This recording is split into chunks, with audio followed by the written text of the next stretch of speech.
Madame, Monsieur, bonjour et bienvenue sur Africa 24. Dans ce nouveau numéro de décryptage, nous recevons le ministre rwandais des Affaires étrangères et de la Communauté d'Afrique de l'Est, Vincent Biruta. Avec lui, nous parlerons du chemin qui fait du pays des 1000 collines un modèle dans la protection de l'environnement. Il donnera aussi des conseils aux pays africains sur l'utilisation des énergies propres. Le Rwanda ambitionne une électrification totale d'ici 2024. Quelle sera la contribution des énergies propres dans cette démarche? Actuellement, l'énergie propre, l'énergie renouvelable contribue à 70% au secteur de l'énergie en général. Et nous investissons, les futurs investissements seront certainement dans l'énergie propre. Et au fur et à mesure qu'on investit dans l'énergie renouvelable, on va aussi réduire la part de l'énergie non renouvelable. Vous avez participé à la 3e édition du Forum des affaires en Afrique et votre intervention sur les risques et défis de financement de transition énergétique en Afrique a été applaudie.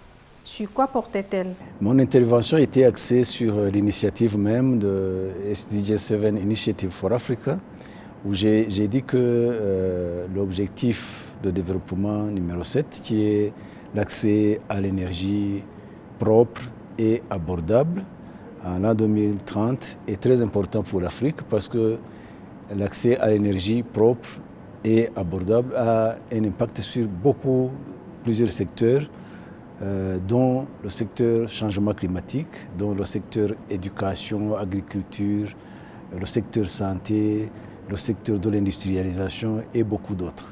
Et j'ai dit que donc c'est très important parce que notamment ce qui concerne le changement climatique, qui dit accès universel à l'énergie propre et abordable, dit aussi qu'en Afrique, vous savez qu'un pays comme le Rwanda, 80% de notre population fait la cuisine avec le bois de chauffage ou le charbon. Ça veut dire qu'on coupe les forêts à un rythme qu'on ne peut pas tenir pour remplacer ces forêts qu'on coupe tout le temps. Et ça veut dire aussi que les gens sont exposés à la pollution de l'air, la pollution intérieure. Et ça veut dire aussi que ça a un impact négatif sur la santé des gens et surtout la santé des femmes et des enfants. Et donc, l'objectif de développement numéro 7, il est extrêmement important pour l'Afrique parce que c'est la base même du développement en général. Avec l'accès à l'énergie propre et abordable, on pourra parler d'industrialisation, on pourra même parler de la conservation des forêts, on pourra parler de l'accès à des médicaments de qualité bien conservés, on peut parler aussi à une meilleure gestion de la récolte, des produits agricoles. Donc ça a un impact énorme et c'est dans ce sens que j'ai fait mon intervention. Et voilà. Vous avez longtemps été ministre de l'Environnement et votre pays est un modèle en matière de l'utilisation des énergies propres. Quel serait votre conseil aux pays africains dans ce sens? À mon avis, les pays africains comprennent bien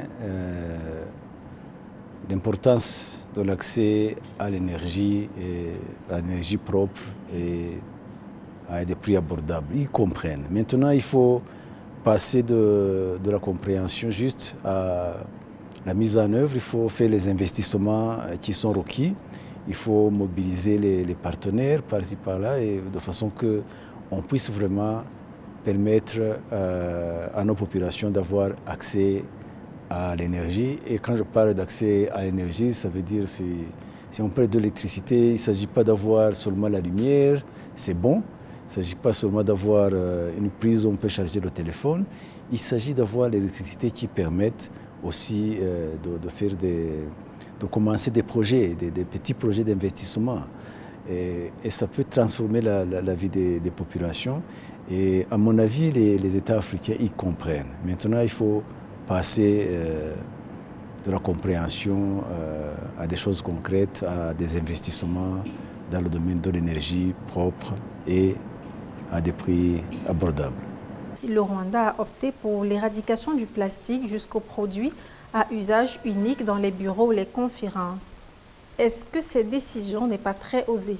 Bon, tout d'abord, il faut voir ce qu'on a banni au Rwanda. C'est ces produits dont on peut se priver sans que il n'y ait aucun problème. Je vais vous donner un exemple. Vous pouvez boire votre jus avec l'eau verte, mais vous pouvez ajouter aussi une paille en plastique. Donc tu peux laisser le paille et boire quand même ton jus. Et il y a d'autres produits qui rentrent sur le marché tous les jours, dont on peut se passer et dont on peut trouver, pour lesquels on peut trouver des alternatives. Vous savez, c'est une question d'habitude. Avant l'arrivée des pailles en plastique, on savait boire. Maintenant, il s'agit que quelqu'un amène son produit sur le marché, ça devient quelque chose à la mode, et les gens s'y mettent sans penser aux effets néfastes que ça va avoir sur l'environnement. Et donc, même les fourchettes, les couteaux plastiques, les assiettes plastiques, avant l'arrivée de ces produits sur le marché, on avait des assiettes en porcelaine, d'autres produits qu'on peut utiliser plusieurs fois. Mais ces produits qui sont faciles, vous utilisez, vous jetez.